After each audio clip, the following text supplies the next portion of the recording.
स्वामिन्निति नामिने नमस्ते सरस्वती देवी गौरवाणी प्रचारिणे निर्विशेष शून्यवादी पाश्चात्य देशतारिणे जय श्री कृष्ण चैतन्य प्रभो नित्यानंद श्री अद्वैत गदाधर श्रीवासादि गौर भक्त वृंद हरे कृष्णा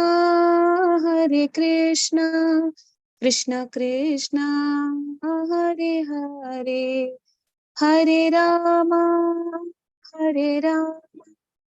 राम राम हरे हरे। हरे कृष्ण। चैतन्य महाप्रभु की जय। जीव जागो गौरा चांद बोले कोटा निद्रा जाओ माया पिशाची रकोले जीव जागो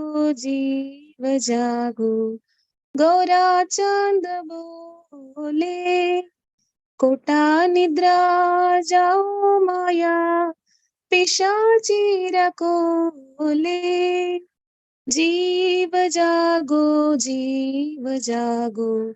गौरा चांद बोले बाजी बोलिया ऐसे संसारा भितरे भूलिया रोहिले तुमी अविद्यार भारे जीव जागो गौरा चांद बोले कोटा निद्रा जाओ माया पिशाची रकोले जीव जागो गौरा चांद बोले तुम्हारे लोईते आमी होइनु अवतारा आमी बिना बंधु आरा के आचे तुम्हारा जीव जागो गौरा चांद बोले कुटा निद्रा जाओ माया पिशाची रकोले जीव जागो गौरा चांद बोले एनेची औषधी माया नशीबारो लागी हरि नाम महामंत्रा लाओ तुमी मागी जीव जागो गौरा चांद बोले कोटा निद्रा जाओ माया पिशाची रकोले जीव जागो गौरा चांद बोले भक्ति विनोद प्रभु चरणे परिया सेई हरि नाम मंत्र लोइलो मगिया जीव जागो गौरा चांद बोले कोटा निद्रा जाओ माया पिशाची रकोले जीव जागो गौरा चांद बोले हरे Krishna Krishna Krishna Hare Hare Hare Ram Ram Ram Hare Hare Hare Krishna Krishna Krishna Hare Hare Hare Ram Ram Ram Hare Hare Jai Srila Prabhupada, Ananta Guru Vrinda ki jai. Thank you so much, Mataji, for giving me a chance. Dandavat pranams to all Matajis and Prabhujis. Hare Krishna.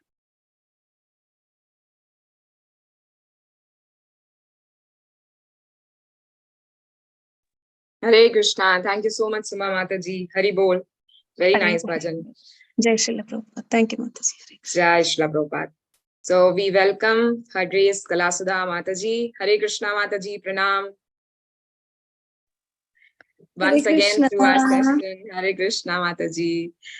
So I know that all of us, all the devotees, they are very keen to hear from you, Mataji. And we are actually waiting for your sessions. So today, no one knows that Kalasudha Mataji is going to come. So this is a surprise for all of you devotees. And we all welcome you, Mataji. So over to you, Hare Krishna Mataji, Hari Bol. Hare Krishna. You can hear me okay? Yeah, perfectly fine, Mataji. All right. Hare Krishna. Thank you all so much again for this wonderful opportunity to be with all of you. Hare Krishna Mataji. Hare Krishna Mataji. Hare Krishna, Dandavat pranams. Hare Krishna Mataji, Dandavat Pranam. Dandavat pranams. Hare Krishna. Hare Krishna. So we'll start with some invocation prayers. Om Namo Bhagavate Vasudevaya. Om Namo Bhagavate Vasudevaya. Om Namo Bhagavate Vasudevaya. Narayanam Namaskrityam Naram Chaiva Narottamam Devim Saraswatim Vyasam Tato Jaya Mudiraye. Nashtaprayeshu abhadreshu Nityam Bhagavat Sevaya Bhagavati Uttama Shloke Bhaktir Bhavati Naishtiki Krishnaya Vasudevaya Devaki Nandanaya Cha Nanda Gopakuma Govinda Nama Pankajanabhaya Nama Pankajamaline Nama Pankajanitra Namaste Pankajangre. Hare Krishna, Krishna Krishna, Hare Hare, Hare Rama, Rama Rama, Hare Hare. Mukham karoti vachalam, pangum langayate girim, yat kripatamaham vande Shri Gurum Dinatarinam, Paramananda Madhavam, Shri Chaitanya Ishwaram. Hare Krishna. Again, thank you all so much for this wonderful opportunity to be with all of you. So today we are going to be reading from the third canto of Shrimad Bhagavatam, chapter 8, and we'll be reading from text 16 through 20. So can someone read text 16, please? Yes, Mama Mataji. Hare Krishna, Dandavat pranams, Mataji. Tasyam sochambho ruhakarnikayam avasthito lokam apashyamanah parikraman vyomni vivrittanetras chatvari lebhe nudisham mukhani. Hare Krishna, Dandavat pranams, Mataji. Thank you, Mataji. Thank you. Translation, please. Sudha Mataji. Hare Krishna Mataji. Can I read? Yes, Mataji. Hare Krishna. Translation by Divine Grace Srila Prabhupada ki jai. Brahma, born out of the lotus flower, could not see the world, although he was situated in the world. He therefore circumambulated all of space, and while moving his eyes in all directions, he achieved 4 heads in terms of the 4 directions. Thank you, Mataji. Pranam. Namaskar. Hare Krishna. Can someone read the text 17, please? Ramakrishna Prabhu. Hare Krishna. Tasmat yuga nantashva sanapa ghurna jalormi chakrat saliladvirodam upashritaha kanjam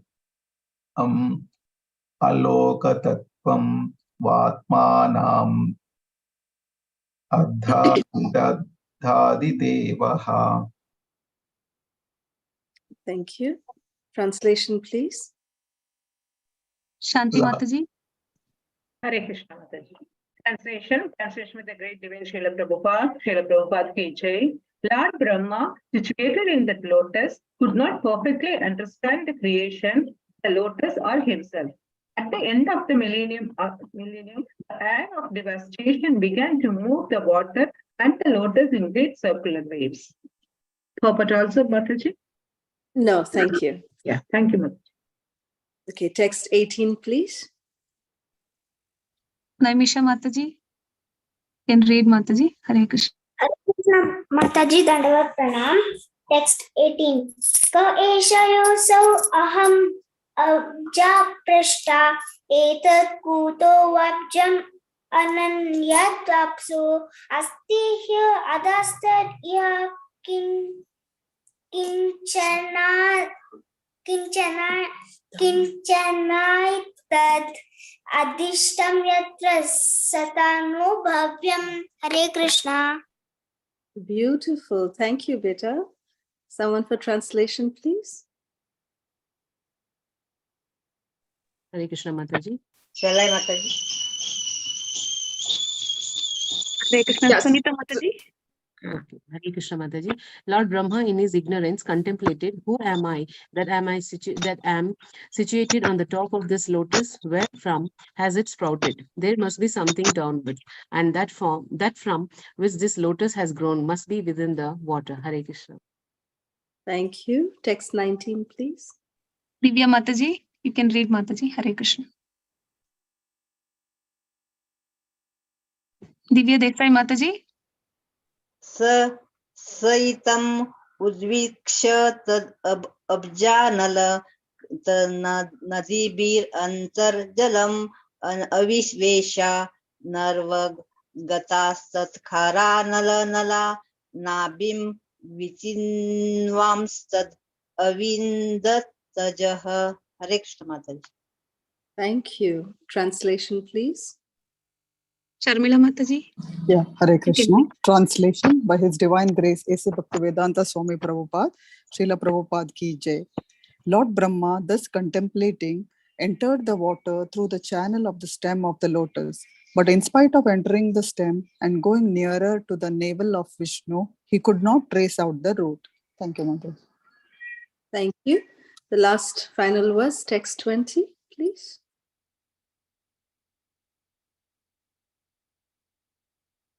Chitra Mataji, you can go ahead, Mataji. Hare Krishna, Dandavat Pranam Mataji. Tamasya pare viduratma sargam vichinvato bhut sumaham stri nemihi yo dega bhajam bhayamira yana parikshinotiya yura jasya hetihi. Hare Krishna Mataji. Thank you. You can read the translation also, Mataji. Hare Krishna. Yes, Mataji. Translation. O Vidura, while searching in that way about his existence, Brahma reached his ultimate time, which is the eternal wheel in the hand of Vishnu, and which generates fear in the mind of the living entity, like the fear of death. Hare Krishna. Thank you, Mataji. Thank you. Beautiful reading by everybody. Thank you so much. So in these verses, this chapter in the third canto of Shrimad Bhagavatam we see that in this chapter, Maitreya Muni is talking to Vidura, and he's explaining to Vidura about the manifestation of Lord Brahma coming from Garbhodakshai Vishnu. So this particular narration that we just read today, this is talking about the perplexity of Lord Brahma. Now let us try to put ourselves in this position of Lord Brahma. Imagine that we are getting up whatever time our eyes are opening, but whenever we are opening our eyes, we see that everything is dark everywhere. We cannot see anything. We can't even see our own hands. We can't see anything. And we completely have amnesia. We don't know what we are, who we are, what is the purpose for us being here, why am I not seeing anybody else, and why is this happening to me? Imagine Lord Brahma in that situation, and then all he could hear was great waves. Waves that were coming down, and he could feel where what he was sitting on seemed like a lotus. So he said, oh, maybe this lotus always, stems out of a pond or a lake or a, water body. So, but then he said, okay, let me start climbing down the stem. And as soon as he started climbing down, he was more terrified. He was filled with fear because the sound of the waves of the Garbhodaka ocean got louder and louder and louder. It was not just a mere water body. It was actually the Garbhodaka ocean. So the ocean is very, very, very, very, huge. And Garbhodaka ocean is really gigantic because it houses the Garbhodakshai Vishnu. Lord Vishnu is lying down over there. So naturally, this ocean is huge. And hearing those waves, Lord Brahma got very, very frightened again. And he again went back up the stem. He went and sat again on top of the lotus. So Srila Prabhupada explains that Lord Brahma was so perplexed about, what was the purpose of his own being? What was the purpose of him being created? What was the purpose of this lotus on which he was sitting? He tried to understand it for a very, very, very long time. Srila Prabhupada mentions that it's almost for a millennium.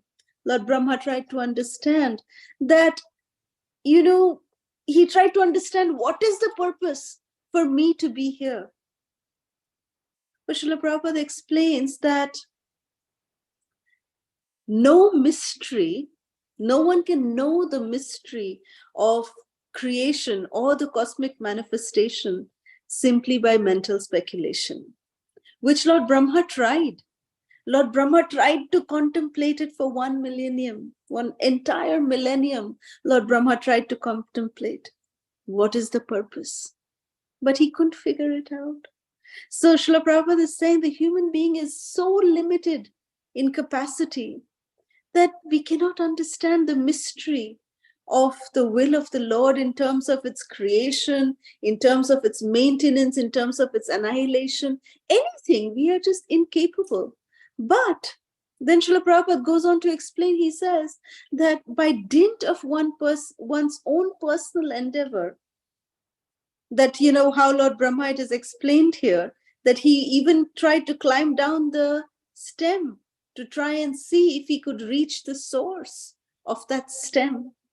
And it is explained by Maitreya Rishi that he came down almost to the navel of Lord Vishnu. He physically was so close to the Lord. Imagine, he was so close to the Lord. He was near the navel because the stem is sprouting from the navel of Garbhodakshai. So the navel is sprouting from the lotus is sprouting from the navel of Garbhodakshai Vishnu. And when Lord Brahma climbed down that stem of that lotus, he came so near. So Srila Prabhupada is explaining that even by our own personal endeavor, we may even go so near to the Lord. But without the mercy of the Lord, we cannot reach the ultimate destination. Like Srila Prabhupada quotes, from chapter 18 of Shrimad Bhagavad Gita, he quotes text 55 where he says, Krishna is saying that Bhaktya Mam Abhijanati, that only my devotees can actually know me in full, that nobody else, not by mental speculation, not by one's own endeavor, not by any kind of theoretical knowledge, or by even practical knowledge, or any kind of knowledge for that matter, we cannot know the Supreme Personality of Godhead. That it's only when the Lord wants to reveal himself, then we can know the Lord. So, this is how Krishna then, he was so, Lord Brahma was so bewildered. It is explained. It will be further explained by Maitreya Rishi in the subsequent verses. We'll see how he explains that Lord Brahma is too perplexed. And in that condition, he surrenders. He says, my Lord, I know, my Supreme Lord, whoever you are, I do not even know who you are.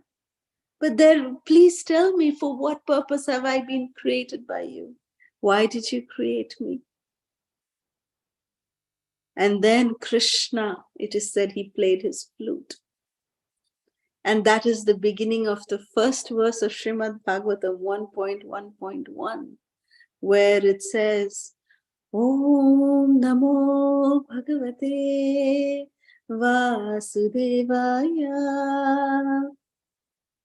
Janmadhyasya yato anvayad itarataschariteshu abhigyaswarat tene brahmaridaya adikavaye muhyanti yat suraya tejo varimritam yatha Vinimaya yatra trishargo amrisha dhamna svena sada nirasta kuhakam satyam param dhimahi. Very special verse of the Shrimad Bhagavatam. This is the invocative verse of the Shrimad Bhagavatam, where Vyasadeva is indicating that Tene Brahma Hridaya Adi Kavaye, that the Supreme Lord, being pleased with the sincerity of Lord Brahma, he revealed, Krishna played his beautiful flute. And by the flute notes, Lord Brahma, this transcendental knowledge of what is the purpose of Lord Brahma's being, what is the reason of his creation, how he has to go about the creation, what he has to do, how he has to do. The entire manual was downloaded by Lord Krishna directly into the heart of Lord Brahma. Tene Brahma Rida Ya Adi Kavaye. So this is how the transcendental knowledge is transmitted. So this is the position of Lord Brahma. He is, sometimes we address Lord Brahma directly as the creator. But in one sense, Srila Prabhupada always made sure to say that Lord Brahma is like the engineer. He did not create anything, but he manipulated, just like the engineer. They have all the raw materials with them, but then they put them together and they make a very nice working machinery. So that's what is the position of Lord Brahma. And our Lord Brahma, especially in our universe, Lord Brahma is very, very special. He's a very special Brahma, and this Brahma, after he did his creation and he did everything, he executed his duty, followed the manual which was downloaded by Krishna into his heart directly. He sang the Brahma Samhita, he glorified, Govindam Adi Purusham Tamaham Bhajami. He glorified the Supreme Lord. And, he made sure he said that, whose position is what. If we know the Brahma Samhita, we know who is in which position, which Devata comes in which position, what is their activity, what are they supposed to do. Everything is described by Lord Brahma in the Brahma Samhita, in his glorification of Sri Krishna. So how it manifested, whatever Krishna spoke to Lord Brahma directly into his heart was manifested directly by Lord Brahma, outputted for our benefit in the form of the Brahma Samhita. So Lord Brahma was very happy. He was so happy. He said, okay, I have done my creation. This is all taken care of. Whatever the Lord wanted me to accomplish, I have accomplished. So now I want to go and take an audience with the Supreme Lord. Let me go to Vaikuntha. So Lord Brahma, our Brahma, he went to Vaikuntha, and Jai Vijay were standing there on guard, and they said, yes, you want to come? Who are you? He said, well, I am the engineer. I am Lord Brahma. I have come. So then Jai Vijay, Jai said to Vijay, okay, Vijay, go and check if he's allowed in, go and check with Lord Narayan if he can allow him inside. So then Vijay went inside, and then Vijay came back and said, well, our Lord and Master, Lord Narayan, he wants to know which Brahma are you? And Lord Brahma was very offended. He said, what do you mean which Brahma? How many Brahmas are there? I am the only Brahma. He said, oh really? Come. I'll show you. So then Jai Vijay took our four-headed Brahma inside. And when he went inside, he saw, Lord Brahma was so amazed with the vision that he saw. He saw that there were 100-headed Brahmas, there were 1,000-headed Brahmas, there were million-headed Brahmas. And all of those Brahmas with their millions of heads, they were all bowing down to the Supreme Personality of Godhead's lotus feet. And then Lord Brahma, our Brahma, our four-headed Brahma, he felt that, oh, this is the gigantic nature of the Lord's creation. That based on the size of the universes, Lord Brahma has different heads. So every universe has a different Lord Brahma. So that day, the illusion of Lord Brahma was also dispelled. Krishna is very, very kind upon his dear devotees, that when anytime any devotee feels a little pride, Lord Krishna makes special arrangement to take a very sweet little needle and just prick that balloon and then just burst out our, pride balloon away. So this way, Lord Krishna is very, very funny, jovial, and wonderful to take care of his devotees in this way personally. So this way, Krishna, he actually, shares a very, very special relationship, especially with our Brahmaji, Lord Brahma, although he's, it is said, Srila Prabhupada actually says that this Brahma who is there in our Manvantara right now, he's actually a pure devotee of the Lord.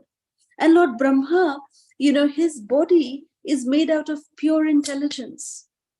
There is no question of any kind of, like our body is made out of, 5 gross elements, then we have the subtle elements that our body is made up of.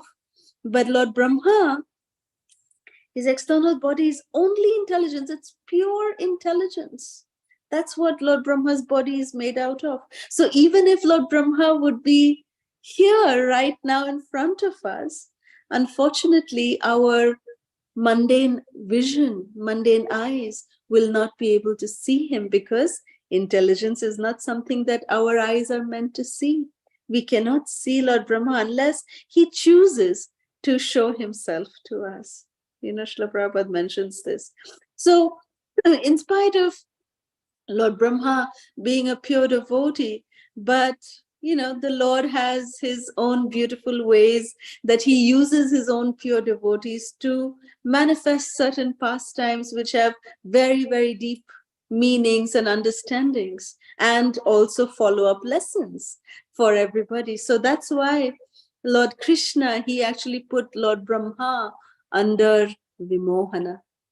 He really confused Lord Brahma again through the Brahma Vimohana Leela, that one day, Krishna was out with his friends in the forests of Bhadravan, and Krishna was just, having so much fun with the cows and the calves and all the cowherd boyfriends. They were all playing, and suddenly they said, "Oh, Kanha, now it's lunchtime. Let's have prasad. Come." So all of them, they came near Akshayvat.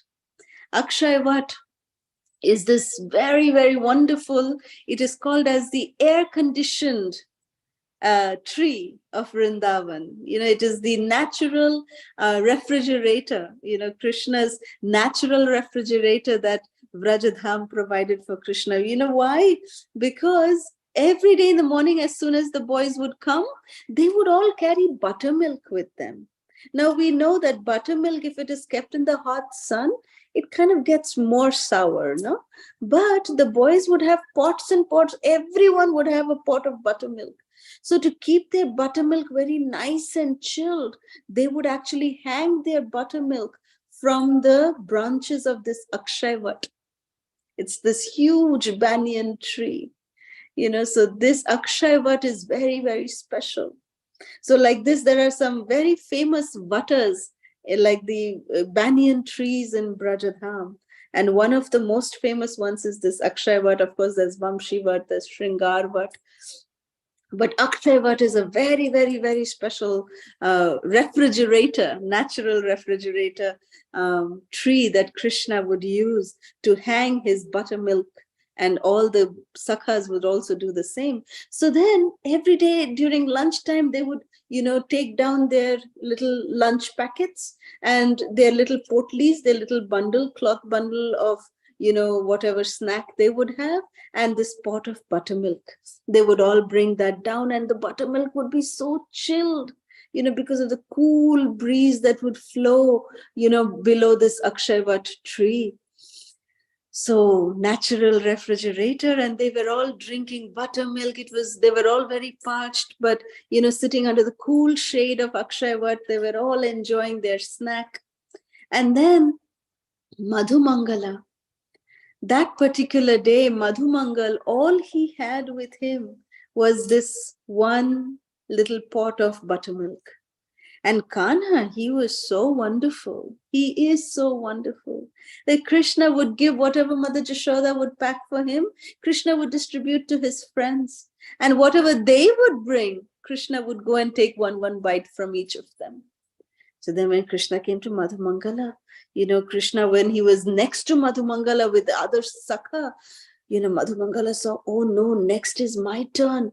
Krishna will come to me, but I don't have anything to give to Krishna. And only this buttermilk, how can I give just this buttermilk to Krishna? Shame on me. I am so poor. I don't have anything to offer to Krishna. So no, I can't just give him this buttermilk. So Madhumangala just took that entire buttermilk and he filled his mouth. Because by the time Krishna came, his mouth was filled with the buttermilk. And then Krishna said to Madhumangala, hey Madhu, what do you have today? And Madhumangala, like he couldn't speak because he had buttermilk in his mouth. And then he was opening, Krishna started checking all over that, where have you hidden? And Madhumangala was, I don't have, like this. He was making all gestures. And then Krishna said, oh, you don't have anything, but you have something in your mouth. So Krishna sat right across him. And Madhumangala, what he did to Madhumangala was like that. And the entire buttermilk from Madhumangala's mouth, like a fountain, sprayed from Madhumangala's mouth straight into Krishna's mouth. And Krishna opened his mouth, and directly from Madhumangala's mouth, he started drinking the buttermilk. And Lord Brahma witnessed this.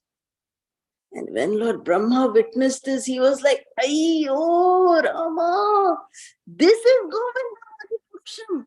So much stuti I did.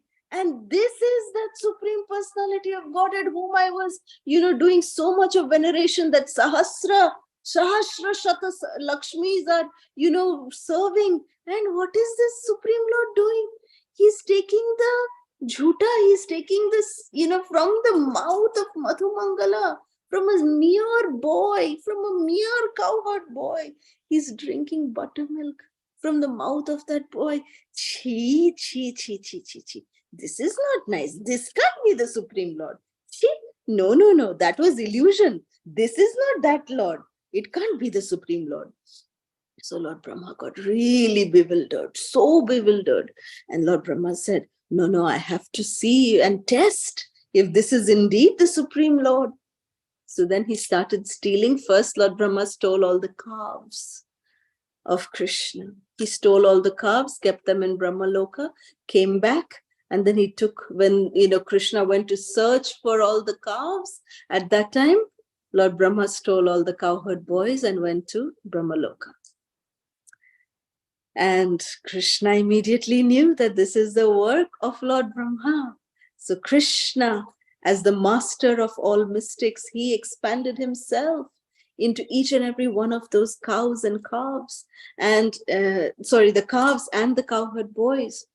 And that particular evening, when they all came home, the cows felt special affection to their calves. The mothers felt more affection to their own sons, because they were all expansions of Krishna. So in this way, for one entire year, nobody except for two personalities in Vrindavan knew this secret. One was Lord Balaram, and the second one was Purnamasi. Only these two personalities knew that these calves and cowherd boys are none other than Krishna himself. And when Lord Brahma came back, he just kept them in Satyaloka. And when he came back, he saw that they are also here also. And that's when Krishna revealed that, look, this is all me. All of these are my expansion. And that time, Lord Brahma, he begged for forgiveness. He, came down from his Hamsa Vahana, and he came down and he just said, my Lord, this is my greatest illusion that I was in. I was in so much of bewilderment. But he glorified Krishna with such amazing and awesome prayers, beautiful, beautiful, heartfelt prayers. Lord Brahma glorified Krishna with, and one of the most beautiful concluding prayers of Lord Brahma was, which is from 10th canto, Shrimad Bhagavatam, 14th chapter, text 8, one of the most celebrated prayers of Lord Brahma is Tattenu kampa susumekshamano bhunjana evatmakritam vipakam Ritvakva purvir vidadhan namaste jiveti yo mukti padai sadayavak. The Lord Brahma is saying the purport of this verse is that only a grateful heart can be the true recipient of the mercy of Lord Krishna. Only a grateful heart. If we want to receive the mercy of the Lord, we need to cultivate gratitude, gratefulness. Then we will be able to claim our rightful position, that is of developing love for Krishna. So let us try to understand that, this beautiful relationship that Lord Brahma has with Krishna, it is actually explained in Shrimad Bhagavatam itself, that the beautiful relationship of Lord Brahma with Krishna, my Prabhu actually, was telling me this verse, and it struck me so beautifully that Srila Prabhupada explains by quoting this verse that Lord Brahma has a beautiful relationship with Lord Krishna, which is almost to the category of like a sakha, sakhya ras. This is explained in Shrimad Bhagavatam in 2nd canto, chapter 9, in text 19. where it's saying, Tam priyamanam samupasthitam kavim praja prasavisarge nija shashanarnahanam babhasa ishat smita shochisha gira priya priyam prita manaha karasprashan. The meaning is, and seeing Lord Brahma present before him, Lord Krishna accepted him as worthy to create the living beings, to be controlled as the Lord desired.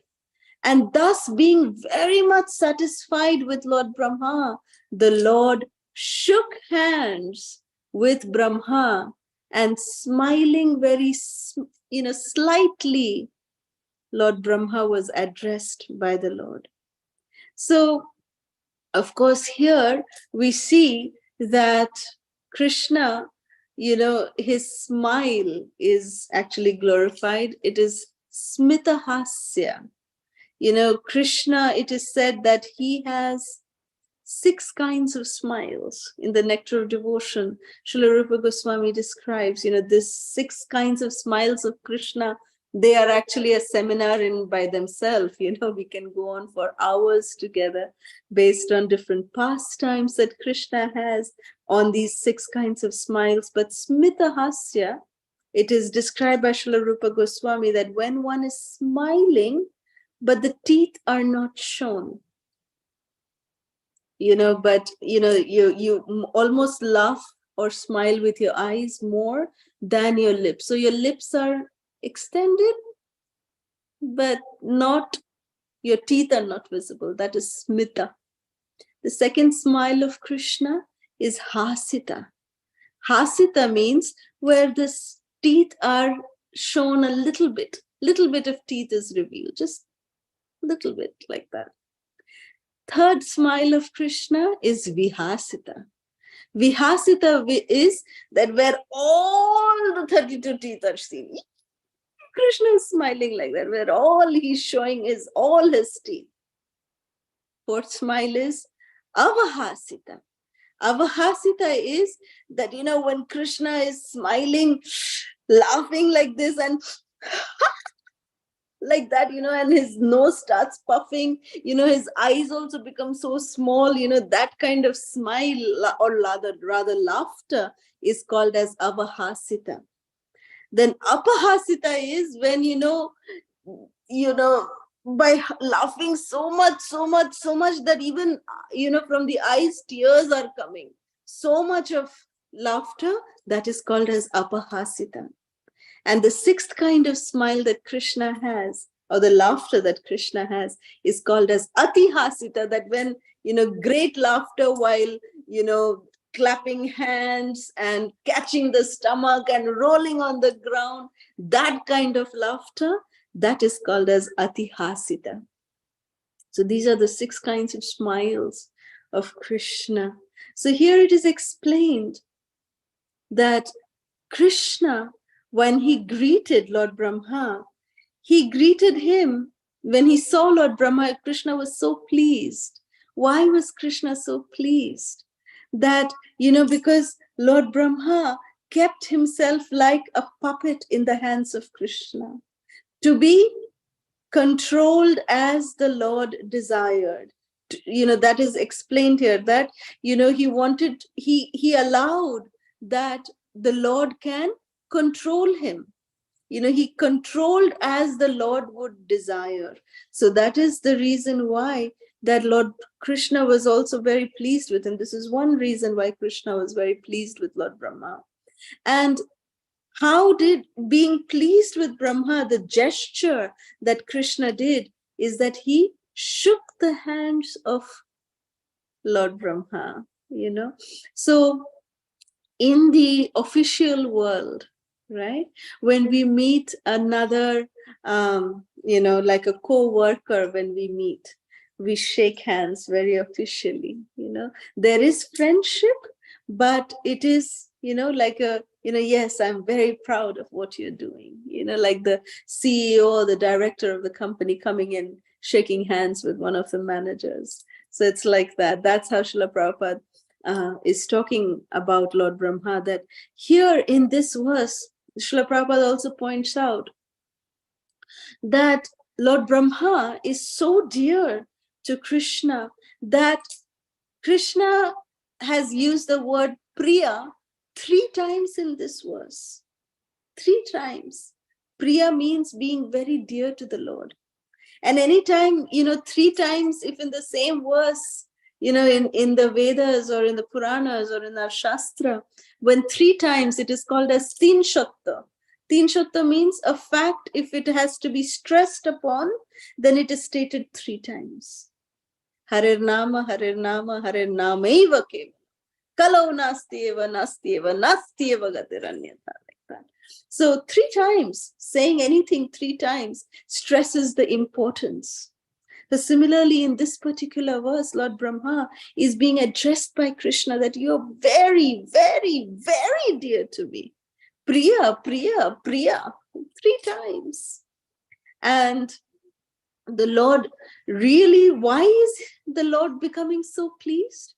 Srila Prabhupada explains that the main reason why the Lord is pleased, firstly, he was acting according to the desire of the Lord. He was ready to be controlled like a puppet by the desire of Krishna. That was his first qualification.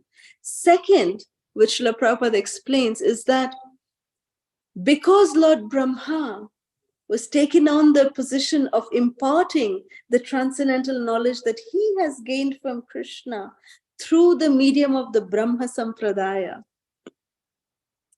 Because of that reason, through this transcendental knowledge that Lord Brahma gained from Krishna, Lord Brahma passed it on to Narada, Narada passed it on to Vyasadeva. Like this, the Sampradaya kept growing. And today, because of the mercy of Srila Prabhupada, who comes in this most famous Brahma Madhva Gaudiya Vaishnava Sampradaya, this transcendental knowledge is available to us. So this Sampradaya, Srila Prabhupada is proclaiming that it is engaged in reclaiming the fallen souls back home, back to Godhead. And the Lord is actually very, very anxious to get back, all of his parts and parcels back home, back to Godhead, back to him. So Krishna is saying in the Bhagavad Gita that no one is, dearer to me than he who takes the task of reclaiming the souls back home, back to Godhead. So how can we become, the most dear to Krishna? Krishna, by following in the footsteps of our Acharya, Sri Brahmaji, we can try to become dear to Krishna, which Krishna himself explains in the Bhagavad Gita in chapter 12, in devotional service, from text 13 in 8 verses. Krishna describes how we can become dear to Krishna. Krishna says, one who is not envious, one who is a kind friend to all living entities, so many, who is self-controlled. Such a devotee of mine is very dear to me. He by whom nobody is put into difficulty, who is equipoised in happiness and distress. Such a person is very dear to me. My devotee who is not dependent on the ordinary course of activities, who is pure, expert, and they are very, very dear to me. One who neither rejoices nor grieves, one who neither laments nor desires. Such a devotee is very dear to me, Krishna is saying. And text 18 and 19 in 12th chapter of Bhagavad Gita, Krishna says that one who is equal to friends and enemies, who is equipoised in honor and dishonor, who is always free from contaminating association, who is fixed in knowledge and always engaged in devotional service, such a person is very dear to me. So like this, who completely engage themselves in devotional service, Krishna is saying that such people are very, very, very dear to me. And of course, Krishna says in his concluding chapter, in chapter 18, Krishna declares, one who explains this transcendental knowledge to the devotees, pure devotional service is guaranteed. And at the end, he will come back to me. And then he declares, Nachatasman manushyeshu kaschin me priya krittamaha. That this is how we can become dear to Krishna. Krishna is saying there's no servant in this world who is more dear to me than he, nor will there ever be anyone more dear. So if we just try to serve in this mission of Srila Prabhupada, in this Brahma Madhva Gaudiya Sampradaya, then our life is successful. Then we become dear to Krishna. So I'd like to conclude by one meditation, which is that, we spoke about the Brahma Vimohana Leela today. So in that Brahma Vimohan Leela, it is explained that Lord Brahma, although he glorified Krishna, with his prayers, and he begged for forgiveness, so many things happened, but he was still feeling so guilty that how could he doubt the supremacy of Krishna? How could he doubt the Lord? How could he get bewildered in this way? So he was feeling so guilty, and he was saying that Indra is so much better than me. Although Indra inflicted so much of tribulations on Krishna, but Indra brought all the Brajabasis together under one roof through his, act of Krishna lifting Govardhan Hill for 7 days, 7 nights. So all the Brajbasis were together. But what did I do? I separated the dear devotees of the Lord from the Lord. I've committed more grave offense to the Lord because I separated the devotees. Devotees are the life and soul of Krishna. And I committed that blunder, not even offense, it's a crime I committed. So Lord Brahma, he was feeling so guilty that Indra, you are so much more better than me. But look at what I did. My aparadh is inexcusable. So to, do a prayashchitta, he actually decided that he will take birth in Kali Yuga in the Muhammadan family. Lord Brahma resolved within himself. And as soon as Lord Brahma resolved within himself, Krishna immediately took note of the entire, consciousness of Lord Brahma. Krishna is Bhavagrahi Janardhan. He knows what is going on in everybody's heart. So he took note that, oh, Brahma, you're feeling like this? Okay, if you are desiring to go into this Muhammadan family, when I come as Sri Gauranga Mahaprabhu, the Supreme Lord, I see what I will do also. And there is going to be a very special reason why I will do what I will do. So Krishna, what did he see? Lord Brahma started seeing that, see, I am more fallen than Indra, more fallen. Because he gave the reason. Indra brought together everybody, I separated everybody. But let's look at Krishna. What did Krishna think? As soon as Lord Brahma was thinking like this, Krishna thought that, my dear Brahmaji, how can you forget that because of your Brahma Vimohan Leela, I was able to marry the gopis of Vrindavan. I was able to marry Srimati Radharani. Because Purnamasi was inspired during that 1 year. She inspired everyone that, yes, get all the young girls married to all the young boys. So as a result of this Brahma Vimohan Leela, Krishna was so happy that he got to marry everybody, all the cowherd girls. Even Srimati Radharani, he got married to. So they were all married to Krishna in the form of the other cowherd boys. But they were ultimately married to Krishna himself. So Krishna said, my dear Brahma, because of you, because of this pastime that you did, I was able to get Srimati Radharani as my wife. So how can you say that you have done any mistake? No, you have not done anything. This is Krishna. Krishna only sees the good, and he just completely neglects and sidelines all the other things, that even though they may be so offensive, Krishna sidelines them. That is the magnanimity of Krishna. So he saw this good coming out of this Brahma Vimohan Leela, and because of that, when Gauranga Mahaprabhu came and Lord Brahma appeared as Haridas Thakur in the Mohammedan family, Lord Krishna as Gauranga Mahaprabhu kept Haridas as a constant companion, always with him. Even Lord Nityananda was sent from Jagannath Puri back to Bengal, but Haridas Thakur's desire was to always stay by the side of Lord Chaitanya. He was the only personality other than Gadadhar Prabhu who were always with Mahaprabhu in Jagannath Puri. And although Haridas Thakur would not be able to visit Lord Jagannath in the temple, he was not allowed to enter the temple to see the wooden deity form of Lord Jagannath, but the dancing form of Sri Gauranga Mahaprabhu would come every day and visit Haridas with Mahaprasad of Lord Jagannath. And he would come and he would just, offer the Mahaprasad. They would sit under, and, one day Lord Chaitanya came, Haridas was sitting and chanting under the scorching sun.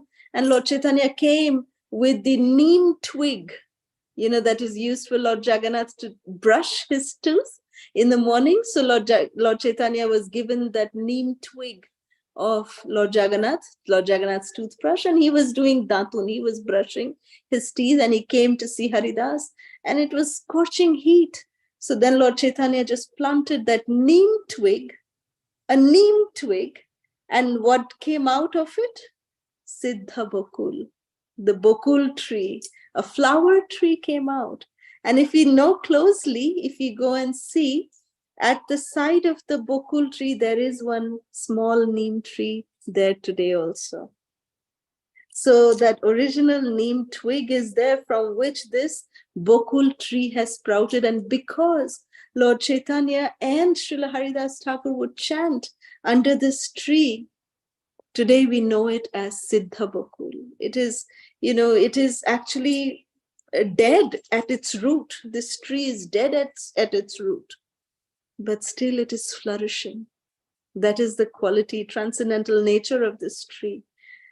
So many amazing things that Lord Chaitanya, and the most amazing desire of Haridas Thakur was that he wanted to leave his body by looking at the lotus face of Lord Chaitanya. One day he told Lord Chaitanya that, my Lord, I know you're going to be soon wrapping up your worldly pastimes, but I don't want to see your Antardhan Leela. I don't want to see you packing up your pastime. So while you're here, let me leave before that. And Lord Chaitanya fulfilled that desire also. Lord Chaitanya gave him the position of Nama Acharya.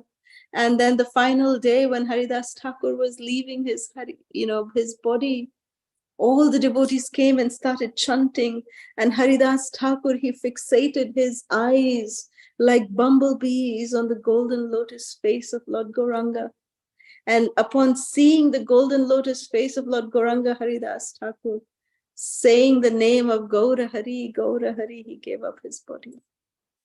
Jai Shri Brahma Haridas ki Jai. And Mahaprabhu was so much in ecstasy, he picked up the divine body of Haridas Thakur and he came to the ocean in Kirtan with all the devotees, and he bathed the body of Haridas Thakur personally in the ocean. And Mahaprabhu used to take bath every day in the ocean. Every day Mahaprabhu would take bath.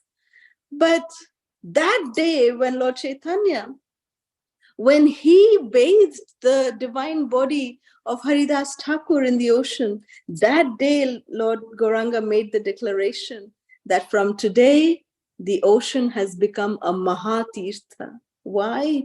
Because a devotee, a Vaishnava, a Param Vaishnava like Brahma Haridas has taken his bath in the ocean. So the divine body, the transcendental body of Haridas Thakur, Lord Chaitanya put beautiful tilak and he put him in samadhi. And then Lord Chaitanya personally fed all the Vaishnavas at the ceremony of Haridas Thakur's disappearance. So in this way, Lord Chaitanya celebrated the passing away, the disappearance of Srila Haridas Thakur, the Tirobhav of Srila Haridas Thakur, Namacharya Srila Haridas Thakur, of Sri Brahma Haridas Thakur. So although Haridas Thakur had taken Lord Brahma, his mood was that I want to just be a very lowly person, because of the offense that I committed. But Krishna, he glorified and elevated the position of Srila Haridas Thakur. And every day, we glorify Haridas Thakur, Srila Namacharya Haridas Thakur ki jai, and that is none other than Lord Brahma himself. So this is the glory of Lord Brahma. This is the glory of Krishna. That how Krishna, he takes, every little, thing, even if we think in our mind something, it never goes unnoticed by Krishna. Krishna is Bhavagrahi Janardhan. He records. He knows everything that we are going through. And Krishna rewards us, reciprocates with us accordingly. So with this, we'll conclude our session here. Thank you very much. Srila Prabhupada ki jai. Any questions, comments, realizations, reflections? We can take that now. Jai Mataji. Such a mesmerizing session.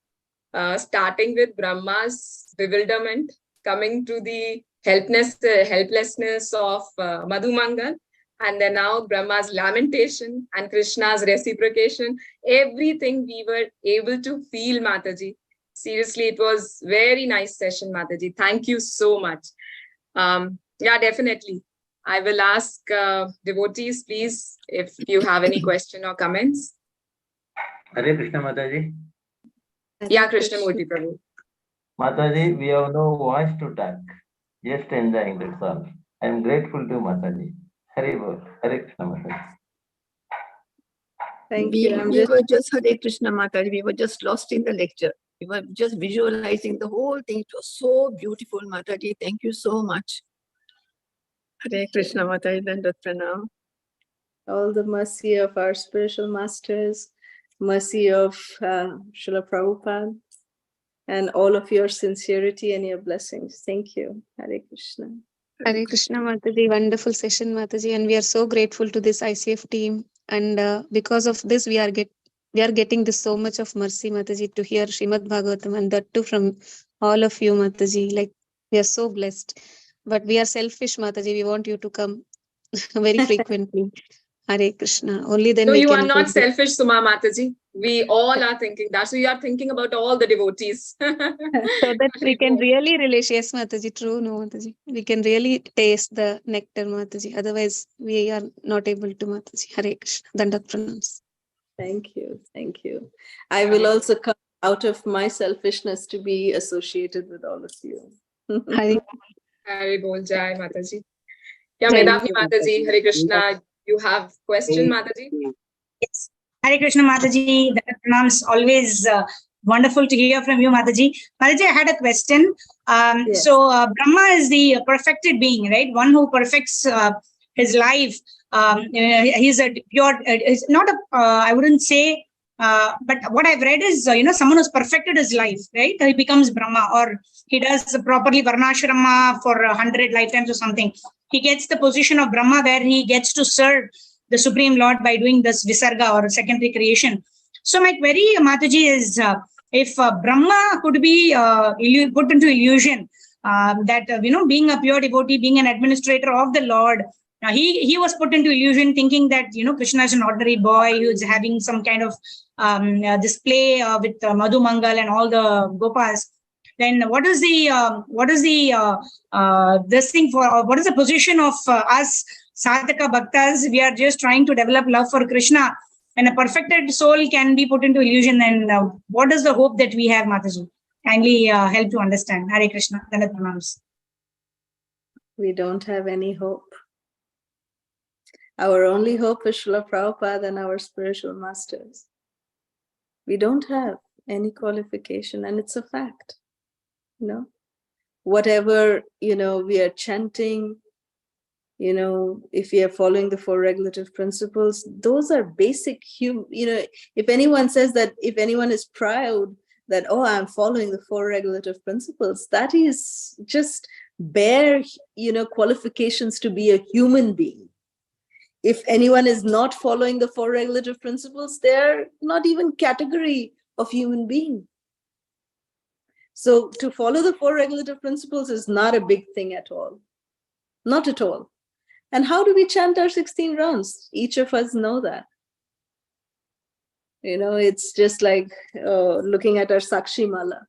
Okay, I have, finished 10 rounds. I got 6 more rounds to go. How many more to go? How many more to go is what our meditation is. That is how we are chanting. In terms of doing devotional service, if someone is praising us, that is very good. As soon as someone criticizes, I don't like to do this service. So what is our hope? We are hopeless cases. We are hopeless. We don't have any hope. In the case of Maharaj Bharat, he fell down from the position of bhava, which is, just the penultimate stage just before prema. If someone can fall down from that position, what to speak of anybody else?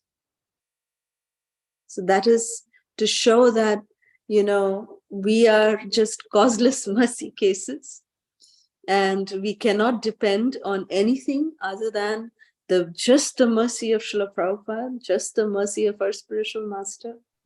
And as long as we are just dependent and following the perfect personalities like Srila Prabhupada and our spiritual masters, as long as we are, genuinely, sincerely just following them and their instructions, we are okay. Krishna will take us because Srila Prabhupada will recommend us. That's our only saving grace. Thank you so much, Otherwise, Mataji. if we are left to ourselves, we do not have any qualification to be even sitting and talking about Shrimad Bhagavatam or sitting and talking about Krishna. We don't have any qualification. Yeah, actually, Srila Prabhupada mentioned it in Srila Prabhupada Lilamrita also. I created your qualification, right? When somebody asked Prabhupada. And Mataji, one more. Good fortune. He said, yes. I created fortune. Good fortune. Correct. Yes, Mataji. Mataji, also one more thing is, see, we're all, if and when we perfect our life, we'll all be Kripa Siddhas category, because by the mercy of Prabhupada and Guru Maharaj. So, what is the difference between Sadhana Siddhas and Kripa Siddhas? Because even as we are doing our sadhana, while we are doing our best in whatever we are doing, we are still dependent on the mercy of Guru and Gauranga and Srila Prabhupada, like that. So, who are those who are sadhana siddhas? That means who are perfected by doing the sadhana. So, I mean, how does sadhana siddhas work without kripa? I just want to understand that. Well, they don't work without kripa. They don't. They have kripa, and they have acquired to become sadhana siddhas, like our acharyas. All of our acharyas, they are all, sadhana siddhis. They have acquired because they got the mercy, and then they have perfected their sadhana. So if we follow them, then we are on the path to that. Okay. And Mataji, one more thing is Nitya Siddha and Nitya Baddha, right? Nitya Siddha means they are eternally in the spiritual world. They never fall down, right? So they are Nitya Siddhas, right? But Nitya Baddha means like we have fallen in the ocean of material existence, and then by performing our sadhana and by kripa, then we become by the mercy of Guru and Gauranga, we go back to the spiritual world. Then when we go back, then why are we called Nitya Baddhas? Because Nitya Baddha means you never perfect your life like that. Na? So that terminology. No. Yeah.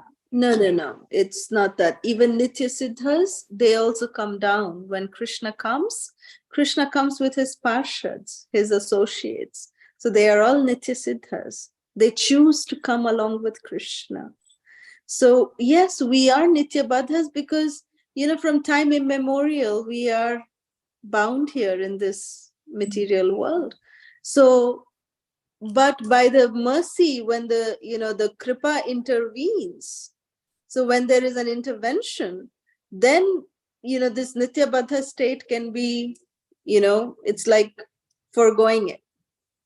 You're foregoing it, and it's not that time we become, situated in our actual constitutional position, which is Jiver Swarupai Krishna Nityadas.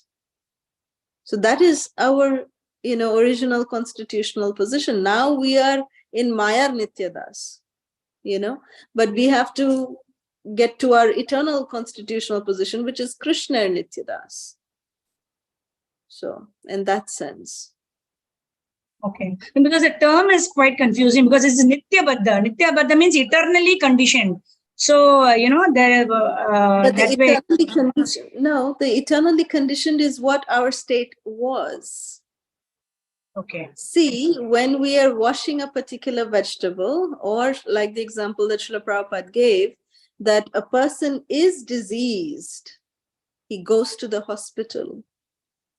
When we go to the hospital, we are in the process of getting cured. Yeah. We're in the process, but we are still patients.